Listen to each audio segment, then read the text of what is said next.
Welcome to the Take Action podcast, where we empower communication partners to feel confident with AAC. I am Lauren Greenleaf, a certified speech-language pathologist with nearly a decade of experience in AAC. Join us weekly as we dive into all of the aspects of AAC and hear from communication partners just like you who are successfully integrating AAC into their daily lives. Whether you are an SLP, a parent, an educator, or any other communication partner, you are absolutely in the right place if you are ready to take actionable steps towards AAC success today.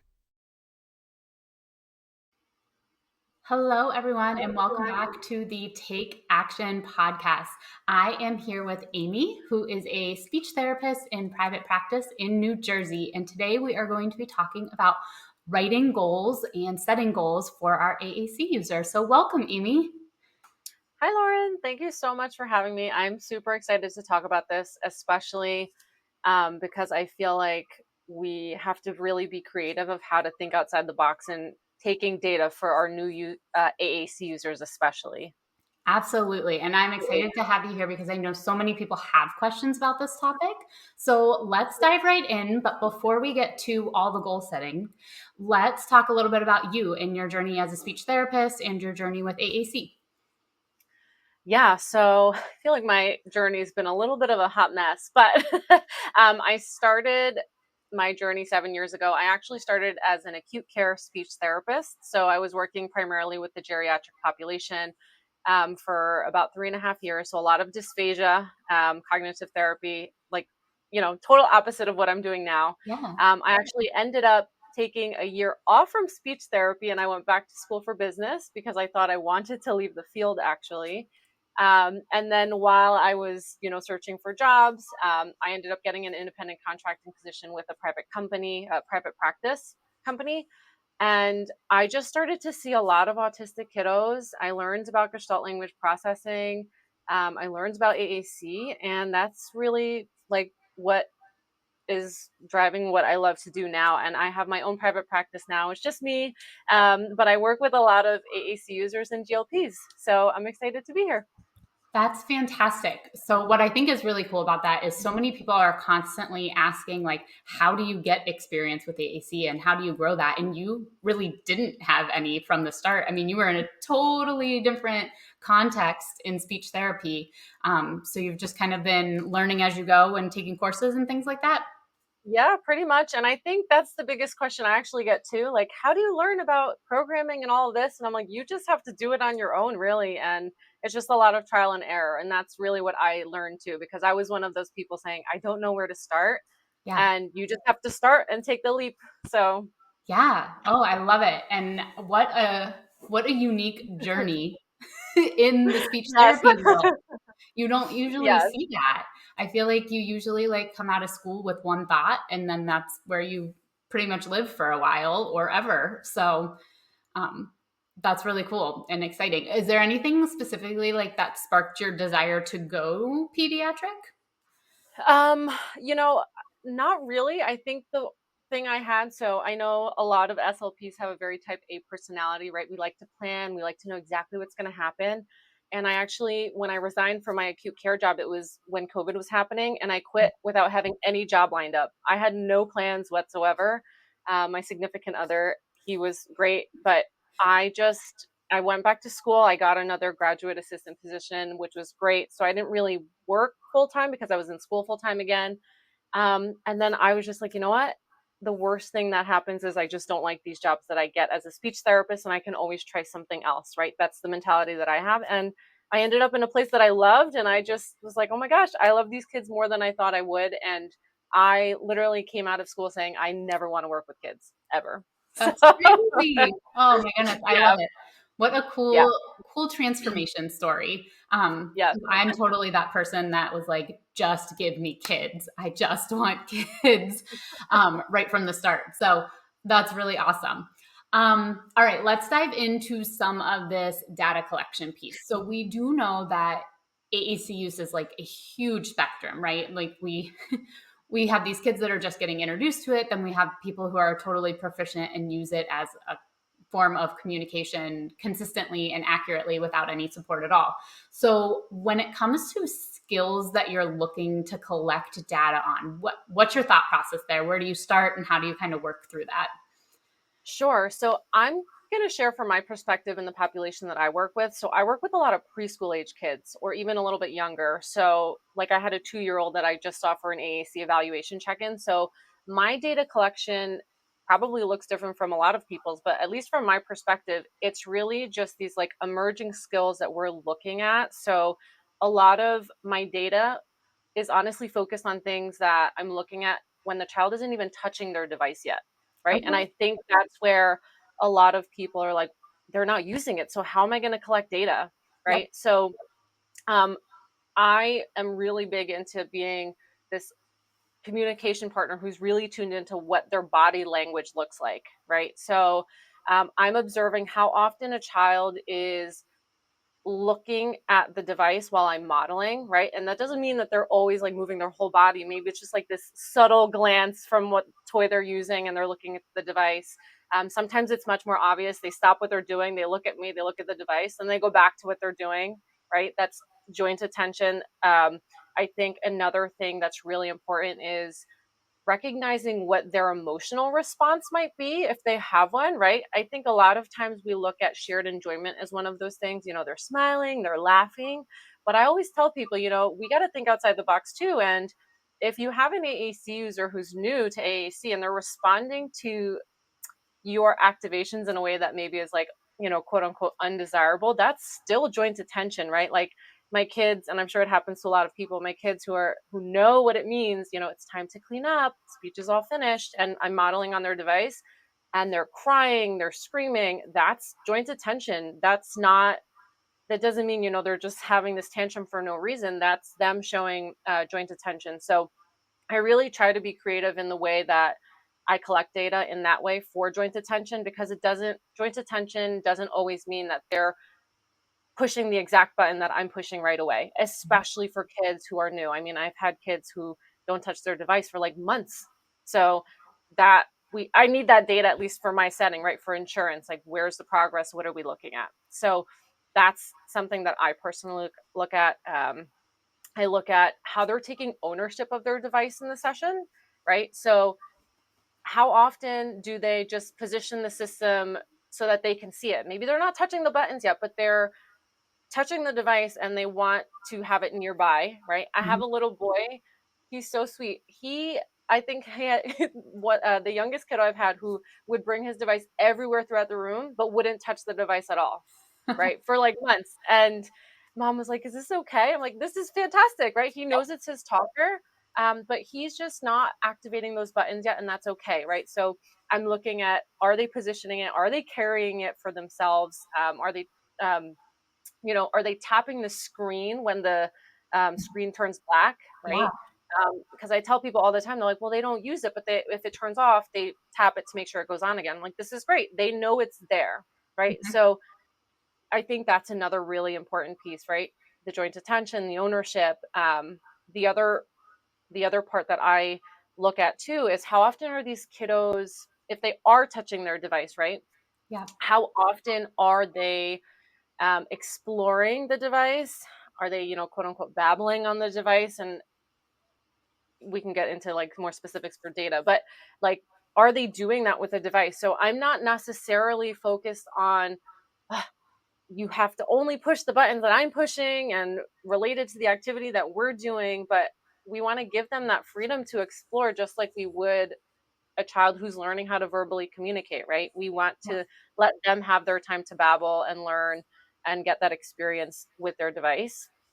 Um, and then the last thing that I do is, how often is the child accessing the device to try to get this desired outcome, whether or not they're hitting the symbol that you want. So, Yep. meaning, do they know that they have to touch the device to get something? So I'm not even looking at the accuracy of the activation, like whatever symbol they're activating, but they are touching their device and they're looking at me like, "Hey, get me that car because I want the car." So, Yeah. like, are they learning that cause and effect relationship with the AAC? So that's sort of what I look at, like from my lens, because my kids are so young, Yes. and just those like early skills. Yeah, and I think one, those are all fantastic, and I use all of them frequently. And they work for more than just the young ones. Really, they work for Mhm, anybody new to AAC. If you're mhm, 21 years old and you just got an AAC device, like those things are going to be really accurate and mhm. worth monitoring and keeping an eye on. What I also love is that you brought up points that are so so-called prerequisites that aren't Right. actually prerequisites, right? Like we know there are no prerequisites for AAC, but when you do see them out there, people will argue that joint attention is, and that cause and effect is, and that like that ownership piece is. Like they have to understand what it does and they have to have joint attention to even interact with it. And we know that's not true because we can teach those things with a device present while still giving complete access to language. We can still support all of those skills. And I think that's really like an important highlight that you made, because they come up a lot. And I don't know how long it's going to take for the world to realize there really aren't any prerequisites, because you started with a 2-year old and those are the skills you're working on. And that's literally like the list of prerequisites that you will see out there that obviously Mhm. are completeness. Yes, I know, and that's like a whole other conversation for another time, but I agree. And this is, at least for me, and I do a decent amount of collaboration with BCBA therapists, and Yeah. I understand like they're very data driven. They want, how do I collect data? And so that's really why I think about these things and how can we quantify that? What do these like, quote unquote prerequisite skills look like so that Yep. we can support our kids in like our programs? Yes. So, And I love that thought process. Like, how do we quantify it? Because a lot of us who do AAC a lot just naturally quantify that. Like mhm. we watch the kid carry it in and we're like, yeah, of course he's doing great. And they're like, why? Because he carried the device in today. It's like, but everybody else isn't always on the same page as us. So being able to really like take it piece by piece, and all of those skills are incredibly child led. There is no forcing any of those in there. There's no expectation that it has to be done every single time. Like you are really just kind of rolling with it and making those observations. And that's key. Yeah, yeah, I agree. Awesome. So let's move a little bit. When we talk about these goals, especially these ones in general, I feel like these ones tend to be a little more easy to kind of like navigate while actually doing therapy, because it's a little more of like, did it happen? Didn't it happen? But how do you navigate taking data and doing therapy at the same time? So there's a couple of things that I think about too. So, and again, we there's no right or wrong way to do this. This is Absolutely. what's worked for me. So one of the things that I do, like the first 5 minutes of my session, I kind of don't count because the child is coming in, they're transitioning, they're regulating, like we're just sort of situating ourselves. So whatever's happening or not happening, like I sort of just let happen. And I don't focus on trying to collect data from the second that they walk in. So that's my first thing. Yeah. And then in the back of my mind, I try to pick one or two goals that I really want to sort of like focus on because we can have like, 10 goals for a child and it's just, I don't know. I try to like really pick just a couple. And so once the child is really well regulated, I'll try to do like collecting data within like a 10-minute increment. So like within a really highly preferred activity. And, I had a little boy actually, he was playing with this like ball ramp toy and Mhm. he loved it. We were, doing go, ball, more ball, all of these things. And so within that 10 minutes, I was keeping track of how many times he was either looking at me or the device, right? And he's not looking like directly in my eyes, just like shifting his body towards me. Yeah. Um, is he excited? Is he anticipating what's going to happen next, like after I've pressed the button? So within that 10-minute activity, I'm taking data. So I'm not trying to drive myself crazy, like in this 30-minute session, how many times did you do this? Because I think that's just a little impossible to Yeah. get every single child. So I try to break it up into like a time frame. So like within this 10 minutes, what's happening here? And if there are some goals that can overlap within that 10 minutes, then I can keep data. And I don't know if this is just me, like as a personal thing, after having worked in acute care and having had to like have a million things in my head before I could document, Mhm. I can just kind of like intuitively remember some of these things. But I also try to collect data in like increments of 5. Okay. So like 5, 10, 15, so that it's easy rather than like I feel like it's just a little bit easier to keep track of the data, right? Like 2 out of 5 times, 3 out of 5 versus like 3 out of 7, 2 out of 6, right? So Yes. that's another thing that I've shared with students that I've interned with or have supervised in the past. Like pick numbers that you feel like are just easier to manage Yeah. and to remember because it simplifies the math too, right? We know 2 out of 5 is 40% versus what is 2 out of 6? Yeah. I can't tell you. I I can't love tell it. you. That's why we don't major in math. Yeah. um, but that's really what I do. And depending on the child, if they're not super distracted, you guys, I'm sure people have seen like the clickers that people use for Yep. like our tick. I'll use a clicker if Ooh, I feel like I just need to remember. And I actually have two clickers, so I have two clickers that are different colors. okay. So one will represent a different goal. That's So awesome. like I might, yeah, so I might click it like 5 times for them observing, and then 5 times of they explore the device itself. What a cool Um, hack. I love it. yeah, yeah, as long as it's not too distracting. But Yeah. yeah, that is something that I do for some of my kids too. That's awesome. And I can relate to so many of those things, and I'm going to highlight a couple of them for everybody who was like, "What should I take away from that?" One, the waiting until they're regulated. Like you kind of brought it, you said it, and then kept going, but like that regulation piece is key to communication, right? We're not regulated, we're Mhm. not communicating the right way. It almost does us no good to collect the data while not regulated. I mean, there is benefit to seeing stuff that happens when not regulated, but ultimately our communication goals should be in that regulation Mhm. piece. Um, and I appreciate so much the idea that you only have to collect data during a short period of time. Because I know when I left grad school, I literally felt like I was constantly collecting data. Like it was like, you got to take data, you got to take data. There has to be data for everything at every session. And I just remember my one professor telling me that you can't collect data if you're not teaching the skill. Like you have to teach the skill too.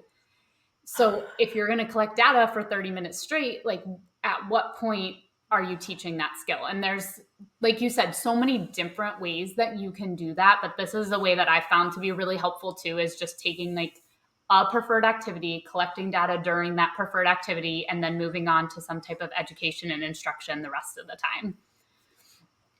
So Yeah. yeah, I love all of those. The other thing that I have done just to add, and this is more in the school systems because private practice tends to be a little different depending on how you have to input data. I was fortunate enough to be in a school that I didn't have to collect data every session. So I would do like data 1 week and then 2 or 3 weeks of just like pure instruction and support, and then go back to data a couple weeks later, kind of thing.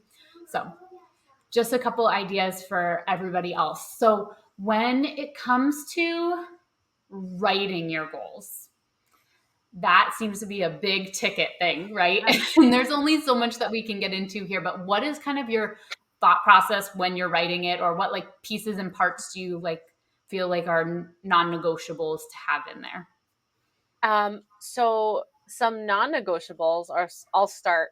I typically will write them to include that whatever it is that I'm observing, they're in intrinsically motivating activities. However you want to write that. Preferred task, but if a child is not intrinsically motivated by something, they are likely they're just probably not going to want to participate. And I find that when I get some kids who, after they've been working in with other SLPs, or maybe they've been in the school for a while, and collaborating, they're like, well, they've made no progress. Or I actually have a story. I used to work with a little boy at my old private practice, and it just every other week it was mom coming in, she's like, he's having so much trouble at the school. He's behavioral, he's running away, he's doing this and that. And she was like, but when he comes here, he's okay. Right. But Mhm. I just feel like we're just so stuck in, we're in school, we have to do X, Y, and Z. And of course, on some level, there are things that we have to follow, but even just simple things of he gets his reward of a sensory bin after the task. Like, why can't that sensory bin be the activity itself if that's how he's going to learn best? Right. So Absolutely. that is probably one of my non-negotiables. It is of just Yeah. intrinsically motivating activities. Um, I try to include, depending on the goal, I try to include regulation as well, just having access to those regulation supports and just knowing that when I'm collecting data, they're well regulated, right? Mhm. So when well regulated, the client is going to do X, Y, and Z, because if we're expecting that these kids are going to be able to do X, Y, and Z no matter what state they're in, I think that doesn't really paint a really accurate reflection of what they're able to do, because we know that being able to access language is just this higher level skill that we access after we are regulated, right? So I do try to include that into the goals if I can. And then the others, just because, again, I'm in a private practice, so I have to have like numerical data for insurance. Like, that's just what it is. And I'm sure on a lot of school SLPs need that too. Yep. Um, so I do try to include the time frame. So for me, they're 30-minute sessions, or in a school. I have some friends who are school SLPs, maybe within like a progress reporting period to leave it more open ended. Yep. Um, I think something I've learned recently after taking a course is not on AAC, but just about working and supporting autistic kids in general, is making timeframes that are really achievable for them. So Yeah. I've started to try to even adjust, like, instead of that they're going to be able to do this within a 30-minute session, maybe they need to be able to do this over the course of like a couple of weeks or a couple of months. So setting realistic timeframes for your users. I know not every AAC user is autistic, but we do know that a lot of autistic people do benefit from AAC and are AAC users. So I think that's something to be really mindful of, that we're setting realistic and achievable goals for them. Um, and and then however you want to collect that numerical data, like in terms of a percentage or the number of opportunities, I've found personally I do like to count like numbers, because I feel like if I have a goal like, Johnny is going to be able to transport his device 5 times, you know, in and out of the treatment room within a 6-month period, it just is much easier for me to collect data on that. Um, so, Yeah. so those are the things that I try to include. I love it. And again, something like I learned literally every goal I wrote straight out of grad school was like in a structured setting, know Yeah. better, do better, right? Like that's not the reality. And I think what we have to look at, and somebody listening to this might feel differently. And again, like that's your prerogative to feel differently, but we have to be looking at, are we looking for the kid to comply to a language expectation, or are we looking at them to naturally participate in language and communication? And if you want to go that compliance route, give me some justification and I'll listen. But genuinely, like we're looking for them to naturally participate. That's our ultimate goal, is just for them to Mhm. have the ability to communicate and to participate. So I like that distinction that's there. And for me, numerical data is like I I love being able to just say, yes, they did it, no, they didn't do it. Right. And I've even done a lot to like, as I've worked through goals, and I liked that you brought this up too, like we're constantly learning and changing. Like it's not like Mhm. my goals I wrote 3 months ago could be totally different today just because I have a Yeah. new knowledge on it. Um, but a lot of times I'll write like they'll comment 5 times in their 30-minute session. Like that is really easy to measure. It's a check mark. They did it, they didn't do it. If Mhm. you want to go deeper, you can write what they commented and then you can start to analyze that. Um, but almost steering away from some of those, even like in so many opportunities, because we don't even necessarily know that that opportunity was one they saw as an opportunity. like maybe we thought they would comment, but they really had no intention on commenting. So when they don't, we kind of dock them for it. But it's not Mhm. necessarily fair that we do because maybe they didn't want to in the first place. Yeah. That's been an enlightening one for me too, because I was always like 4 out of 5 opportunities. Um, and as once I kind of dove into that a little bit deeper, I was like, okay, I can see how that would be different. But then I also could see something like your transporting goal, like that could easily be 4 out of 5 opportunities. Like it's a very distinct, visible, like this was an opportunity to bring the device with you. Um, Mhm. so there's Yeah. a lot of nuance to it. I know it really is, and I'm just but you're right. Like I feel like I write goals and I'm like, oh, I don't like these anymore, and then I just like redo it again, and it's just like this constant like ebb and flow of like how am I writing goals so that I can really support my AAC user or just any of my clients really. But I totally agree. Yeah, and I think you brought up so many really good points of the fact that really what we're looking at is like what is our objective? What is our goal? And then how can we collect data around that? We want them to transport the device and take ownership. Okay, now what's the best way to take the data around it? I feel like that one's a pretty simple explanation, but even like we want them to initiate on the device. Cool. So how do I want to structure the goal? I always start with the end in mind, and then I'm like, okay, how would I take data on it? And then let me write that piece of the goal. Because there's been plenty of times where I've written goals and I've gone back to it and I was like, why did I write it that way? This isn't how I'm collecting data. So now it's like all jumbled in there. And you're like, okay, well, I know that still is what I want, but the way I'm collecting it's totally different than how I wrote it.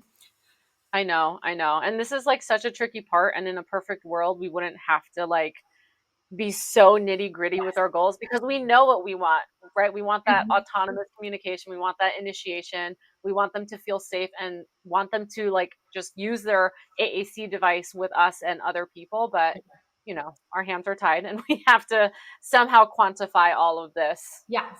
And that's the beauty and the curse of a clinical profession in general, right? Like we want Right. to be able to show that, but at the same time, so much of it is just visibly able to be seen. So it's Right. hard to like get so nitpicky about it. Um, so do you happen to have any goals on hand that you could give us? So I actually have it in front of me because I knew I was not going to be able to read them or remember them. So, and I want to preface this by saying, like, as I'm saying this, so my goals tend to be a little bit wordy because I think I want to make sure there's just no misinterpretation of like, well, what does this look like? Or I don't want it to be limited to only one thing, right? So Yep, if I say something like they're going to shift their eyes to the device, then my goal is so limited to just that. I So, get that. um, if that makes sense. Yeah, Um, so I'll just share, and yeah, Lauren, you can stop. Here's what I'll do. I'll read one, and then if you have feedback or just like any comments, we'll do that. But I just have a couple. that's perfect. Um, so okay, so this one is one that I generally write just again for showing that increased attention and engagement while we're using the AAC device with them. So, when well regulated, the client will show increased attention and engagement while communication partner models on the high tech AAC system, as evidenced by changes in body language during number of communication exchanges spontaneously within a 30-minute therapy session. I didn't read the parentheses of what body language is, but I did list like, i.e., shifting eye gaze towards the communication partner AAC device, changes in facial expression, etc. But that's like a goal that I would write Yeah. for something like that. I love it. And I will point out the part that you literally just pointed out. Because your goal says increased attention, right? And I've Hmm. written like so many goals that I'm like, okay, cool, increased attention, but you defined it for everybody. You said, like, this is what it's going to look like. And what I Hmm. love about that is one, anybody picking up that goal would know what to look for. And two, if you happen to learn while you work with the kid that like maybe their increased attention actually looks slightly different for whatever reason, like that's something that's really easy to like make a note of, but your goal Hmm. itself is still entirely relevant.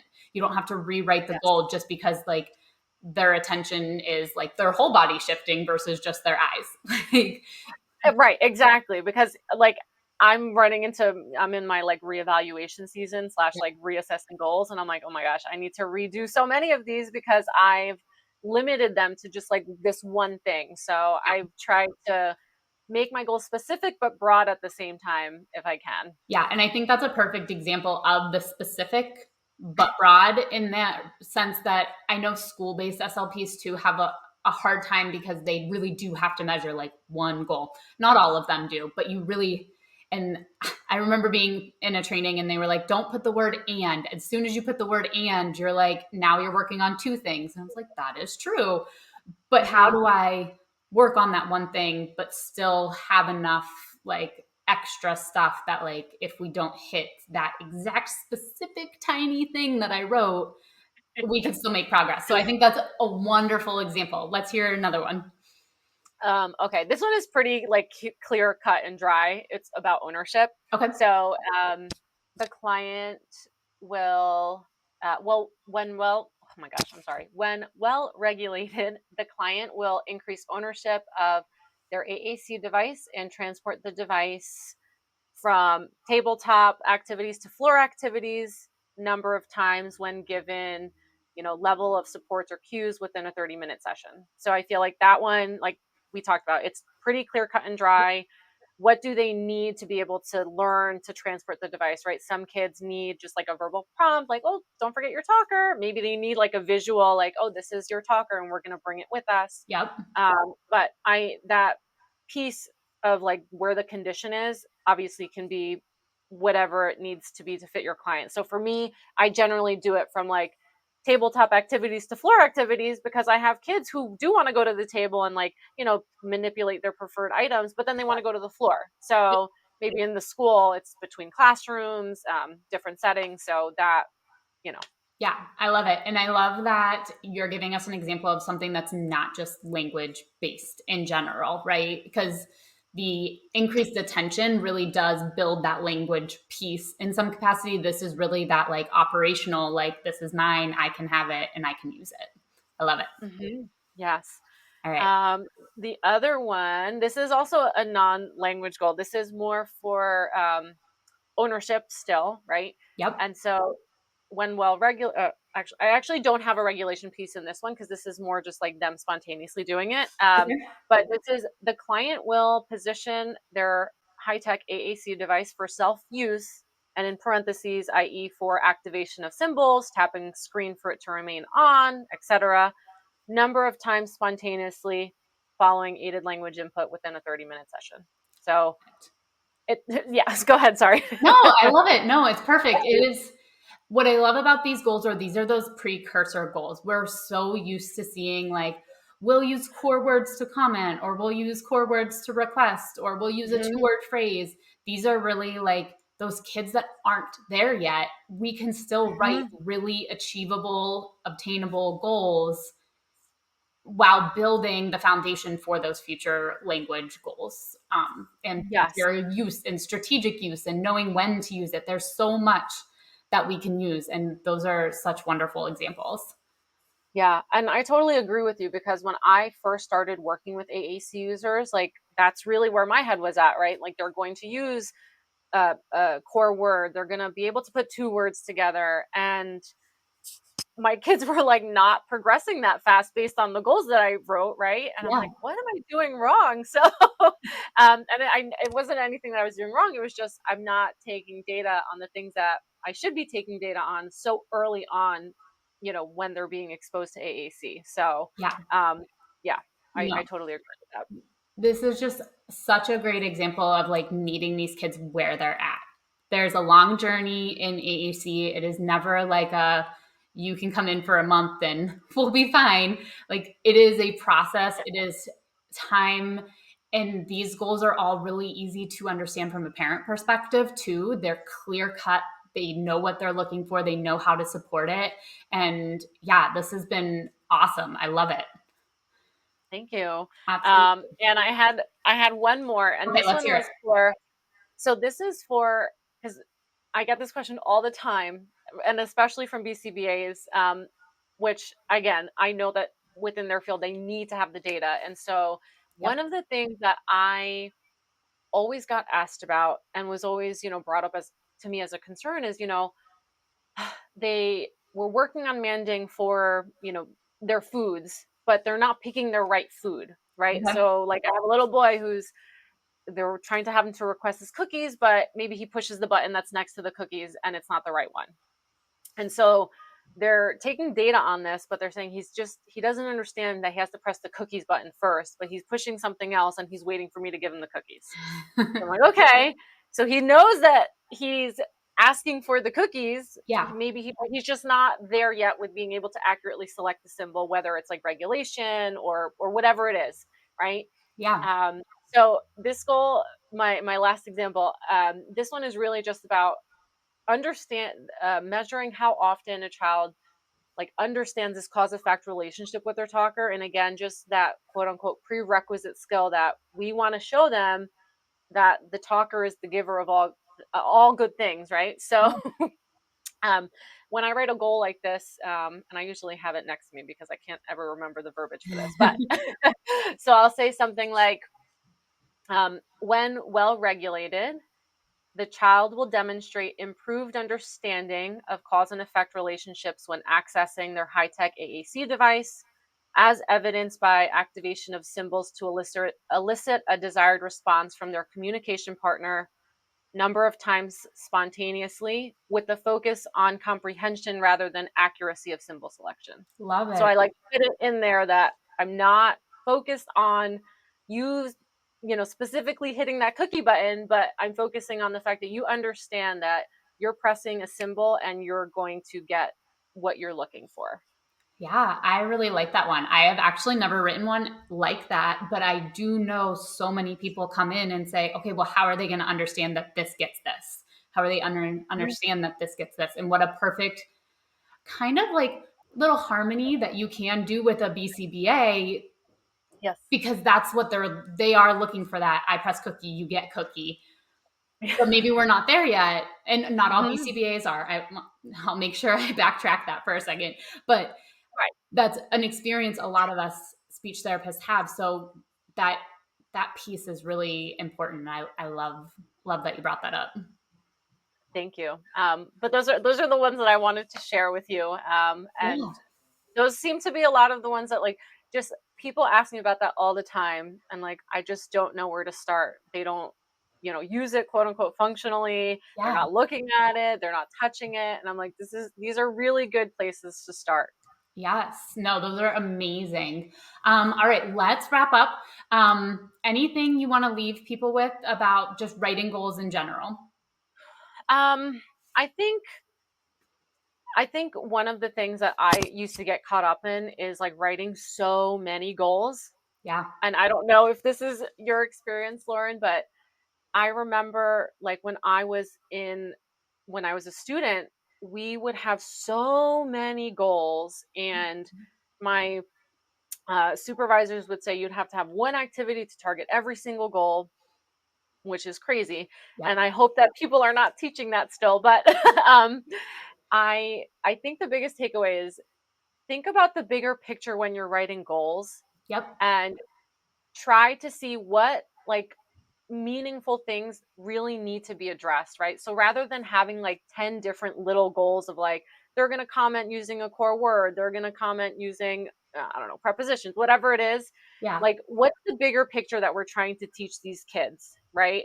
Rather than focusing on Johnny's going to select cookie 5 times to request the cookie, can we have a more generic goal of Johnny's starting to understand what the AAC device is for, and we're going to show him how to use that and teach him that cause and effect relationship. So that's like that overarching theme rather than focusing on those little ones. And that's not to say that there's no place for those specific goals, right? But as it relates to individuals who are new to AAC, try to keep it, I think less is more when it comes to Absolutely. goal writing. And that's what I would say.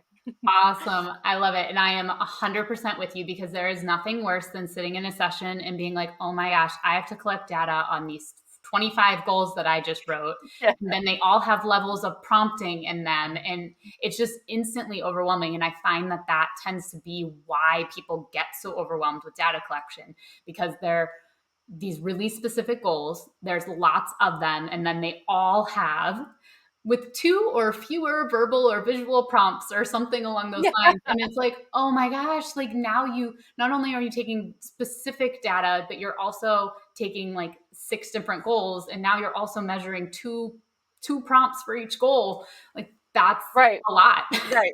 Right. You're taking data on yourself now Yes. and your user. So it's a lot. So Absolutely. No, Amy, this was absolutely amazing. And I am confident that people are going to take away some really great ideas from this. So thank you so much for being here.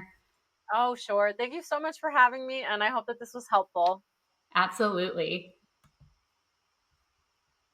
Welcome to the Take Action podcast, where we empower communication partners to feel confident with AAC. I am Lauren Greenleaf, a certified speech-language pathologist with nearly a decade of experience in AAC. Join us weekly as we dive into all of the aspects of AAC and hear from communication partners just like you who are successfully integrating AAC into their daily lives. Whether you are an SLP, a parent, an educator, or any other communication partner, you are absolutely in the right place if you are ready to take actionable steps towards AAC success today.